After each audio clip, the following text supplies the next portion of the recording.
Should I stay or should I go? Hello, welcome back. So this one, okay, is focused around people that are in relationships, situationships, all of the above with someone, and you're like, what do I do? By the way, I'm not Cupid. This is purely me just giving my perspective, because I have so many of my friends always coming to me with their relationship situations, and it's so common. So I'm going to give you guys what I think you should be doing, and you don't have to listen to it. And honestly, you might be thinking, why on earth should I take advice from you? She's single. I've been through relationships and I've been through the breakups, and my best decisions have been when I've followed these steps and advices. Yeah, I don't know, that makes no sense. But anyway, about, I don't know, a year ago, I probably would have said to you, look, if you've got a doubt in your mind about your relationship, then you should just leave. Just leave.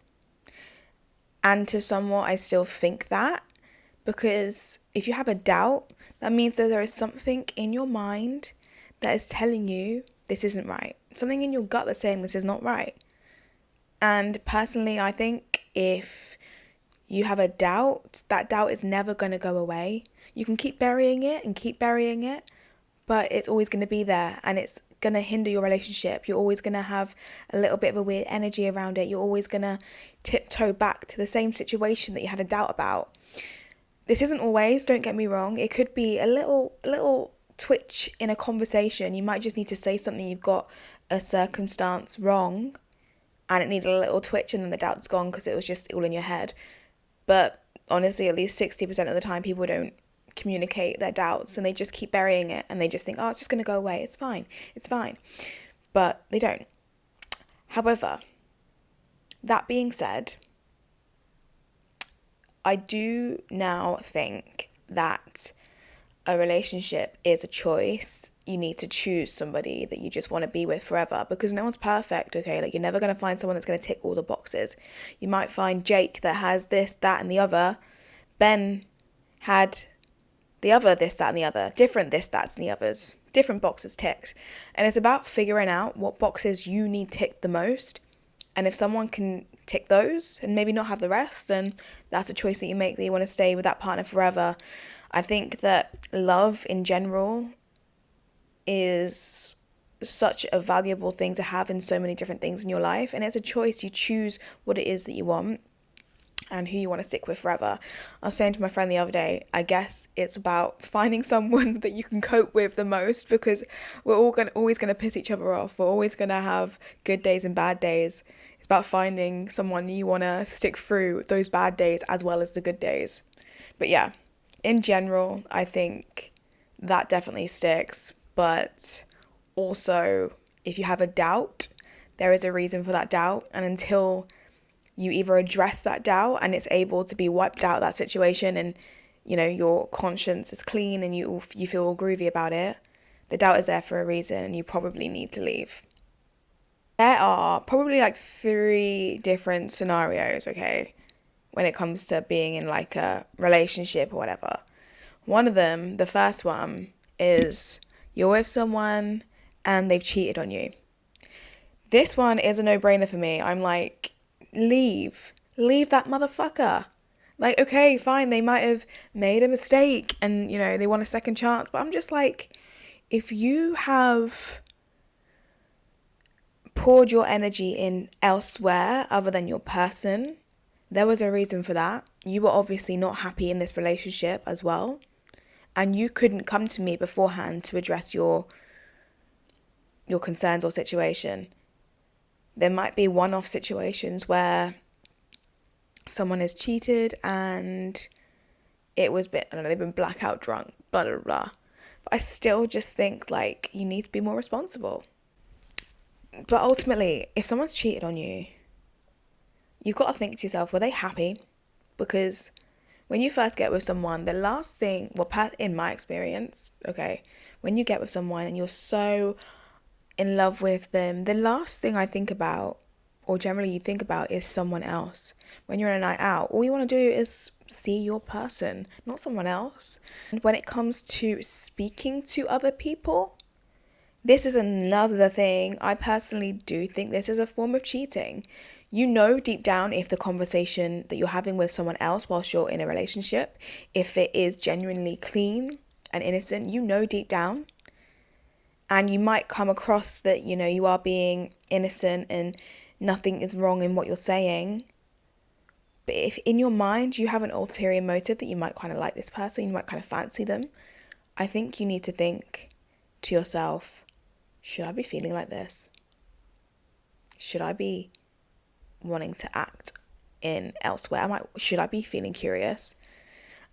Don't get me wrong, we are all human beings. You will find other people attractive. Of course we will. We're living in this day and age where we're surrounded by good-looking people, fit people, attractive people. But acting on it? No, next. I just think if you're with someone, you choose to be with that person and you choose to have that person, and that person is enough. As soon as you're starting to seek this attention elsewhere, you're curious elsewhere, then you are a dick, basically. Cheating is most of the time the end result in an unhappy relationship. If the relationship is a bit broken or you're not communicating correctly and, I don't know, there's something missing, cheating is the result of burying your feelings, not being open, and seeking that love and attention elsewhere. Next, you're in a relationship with someone that is your childhood sweetheart. You've been with them for 10 plus years and you're like, I can't see my life without them. I love them to bits, my best friend, but it's been 10 years and I'm not feeling it anymore. I want to feel it, but I'm not. I personally haven't been in this situation, so I can only give you my perspective from my view. But when you first get with someone, you can love so many traits about them. But as time goes, 6 months can fly by and your likes about someone can change because you start changing, right? We're always evolving, we are always growing. What you might like to used to do might have changed. The way that you see things, you change, you learn, you grow. This can happen over a course of months, years. This can happen in so many different timelines. And of course, your idea of your perfect person 10 years ago, 5 years ago, it's going to look different now. It's going to look different now. And that's totally okay, by the way. When you have got a core, beautiful foundation of a relationship there that you've had built upon for years and years and years, that's going to be tough because it's a lifetime you're basically choosing to separate from. But I also think it's really important. You've been with someone for that long a time. How do you really know if they are your proper person until you take some time apart? Now, this is going to be a hard one and very, very difficult one, but it might be that taking that break and dating again, maybe trying different people, having a bit of taste of someone else. I think it's important to explore and experiment.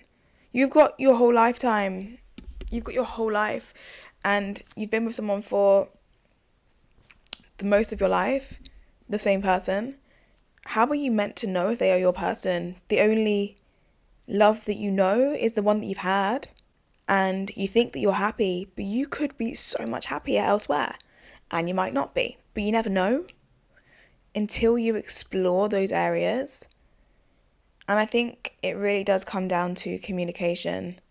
Sparks in relationships are always there to start off with. Well, most of the time. They're always going to go away because you get comfortable with someone. Sparks are initially like that excitement and anxiety and the feeling that we always chase. They're always going to go, no matter who you're with, because you start to let down your walls and you see someone properly, you get more comfortable. That's just natural. And I think it's actually such a beautiful thing to be able to be fully yourself and comfortable around someone.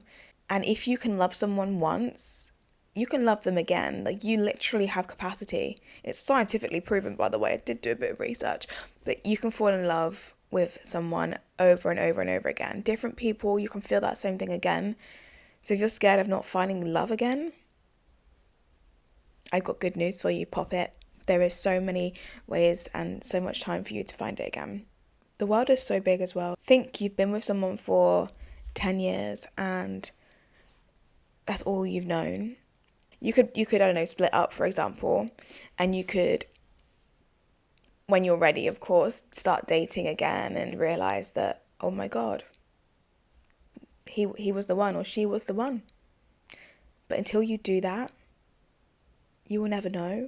I think sometimes you need that clarity. It might be that you need to have a conversation with your partner. You know, they should understand as well. They really should understand your needs because they're in the same boat.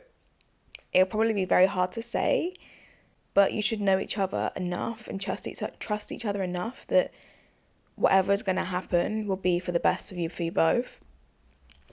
So yeah, that's what I think about that one. The other situation, which is quite more common than not, most of my friends will agree.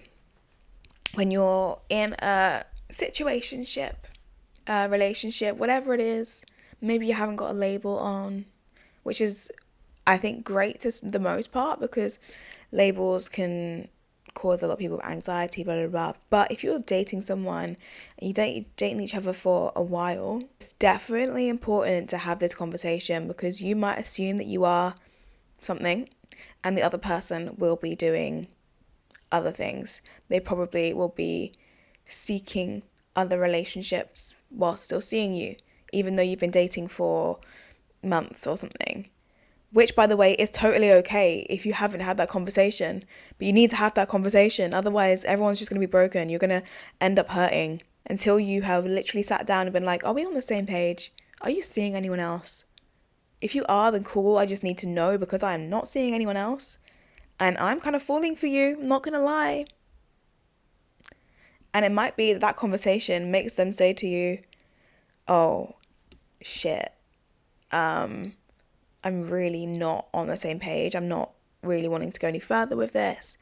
And that's gonna hurt. But you need it. You need that. Otherwise, you're just going to keep further and further and further into it. I'm still like, I'm not dating. And then someone will come along and I'm like,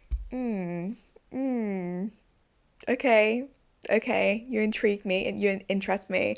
And then I will start getting distracted by them.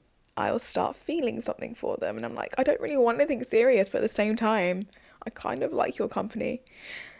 Yeah, it's stressful. Ugh, gross. These situationships, you're craving that spark. You love the fire, the flirtatiousness that you have. But remember, this goes away. I think it's important to, before you've decided this person is like, yes, you're into them, you need to see them a few times, okay? Because more often than not, after like the third date, you're like, oh, actually this person is not for me. And that's actually fine. But stay in the loop with them. Please let them know, because otherwise things get escalated. They think that you're really into them. And I also think boundaries are so important. So important. Everyone's lifestyles are different. We need to understand what it is one person needs from someone and what necessarily they don't need. Like, someone might text all the time and they need to have that constant communication, which is totally fine, by the way, but you need to say that to start off with, because the other person might just not be on their phone a lot and not text you. And the amount of friends that message me, they're like, Abs, he hasn't replied. I personally don't text a lot because of this anxiety. Like, I said it clear when I start seeing someone, I don't really talk on the phone. I don't really text. So can we just like meet up, look forward to it and really like be with each other when we're there? Because the whole texting back and forth, as soon as like someone doesn't text you for like, I don't know, longer than what they usually would, you've got something to analyze and overthink. And it's not healthy. Your energy should be going to you, your life and what you're doing. So I think it's really important to set those boundaries. because otherwise you're going to be sat there thinking, oh my God, he's not replied to me. Have I said this wrong? Have you said this right? And I'm like, you're fine. Remember your worth.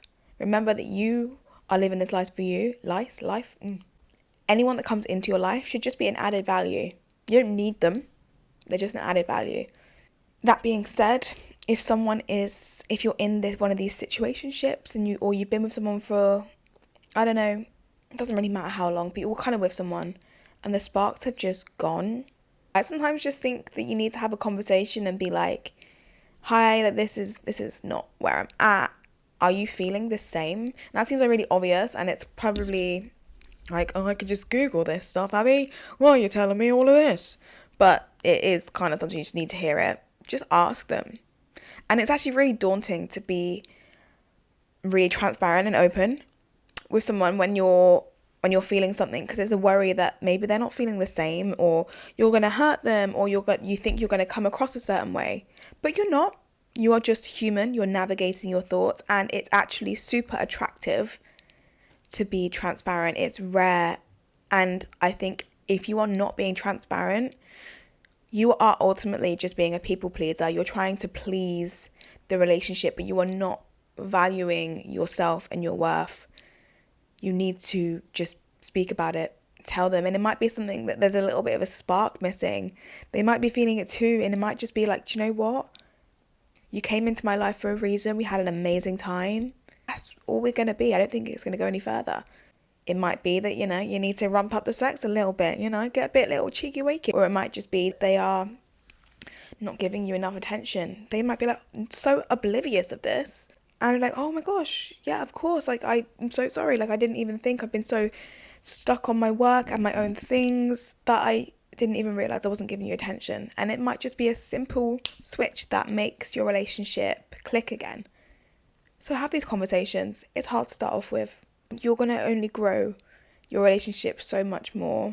One of the biggest things that I will say when it comes to being in a relationship, and maybe things are feeling like they are kind of collapsing on you and falling apart and not going the way that you want it to, and you can't think of seeing your life without them because you've built this life with them and you spend every single day with them, blah, blah, blah. Sometimes life happens and you start feeling differently. You're allowed to start feeling differently. Don't feel guilty about that. But you most certainly should never have to change anyone. If you love your partner, but you're like, I wish they could just be like this. Or if they're saying the same back to you, they should be enough just the way that they are. And remember, no one is perfect.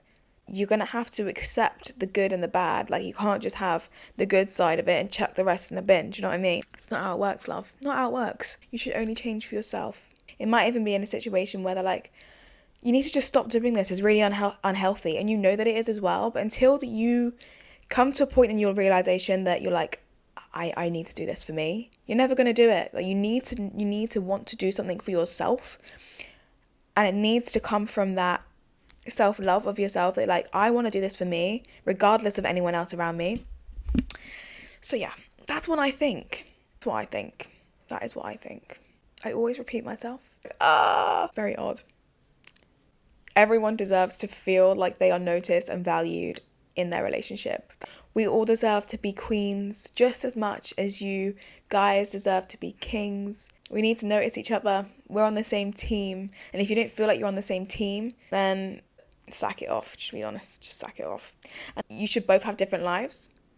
No one should be like, you need to do this, you need to do that. It should be a case of, okay, I support where you want to go. I support you on your journey, and I'm going to hold your hand through it.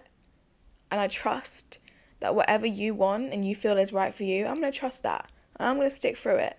If you want my advice, if you need my perspective, ask me, because I'm always going to be here to give you that. And that's the way it should work. Personally, that's what I think. If they're cheating on you, sack him off.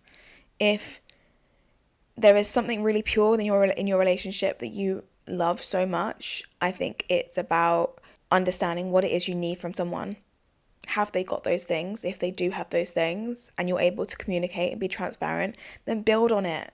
And until you are thinking about yourself and know what you need and what you want, someone else coming into the equation is kind of irrelevant, because they're just gonna shake it up. So just be single and lonely.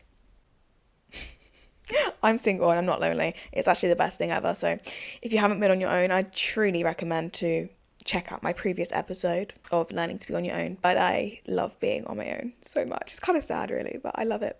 That being said,